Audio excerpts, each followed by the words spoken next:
నాన్న మీకు ఒక మాట చెప్పనా? నడమంతరపు సిరి నరం మీద పుండు మనిషిని స్థిమితంగా ఉండనివ్వదు అంటూ ఉంటారు. మీరు విన్నారు ఎప్పుడైనా? అంటే అందరూ కాదండోయ్, కొంతమంది మాత్రమే ఈ విధంగా ఉంటారు పైశాచికత్వంగా. అందరూ కాదు. నడమంతరపు సిరి నరమ మీద పుండు మనిషిని స్థిమితంగా ఉండనివ్వదు, వాళ్ళని భూమి మీద నడవనివ్వదు, కళ్ళు నెత్తికెక్కేలా చేస్తాయి. అంటే ఎందుకు చెప్తున్నారంటే వాళ్ళు పుట్టు ధనికులు కాకపోయినా మధ్యలో దైవానుగ్రహం చేత వాళ్ళకి ఏదో కాస్త స్థితిగతులు కలుగుతూ ఉంటాయి. అప్పుడు వస్తుందన్నమాట ముసలం. అప్పుడు ఎక్కడ లేని డాంబికాలు చూపిస్తూ ఉంటారు. అప్పుడు ఉదాహరణకు కొంతమంది ఒక కుటుంబీకులకు తల్లి కడుపున పుట్టిన పిల్లలే అనుకుందాం, ఒకడు స్థితిపరుడు అవుతాడు, మరొకడు స్థితిపరుడు కాలేని వాడు అవుతాడు.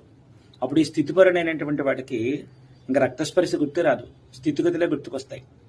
అప్పుడు వీళ్ళని ఎంత హీనంగా చూడాలనుకుంటున్నారో అంత హీనంగానే చూసేస్తారు.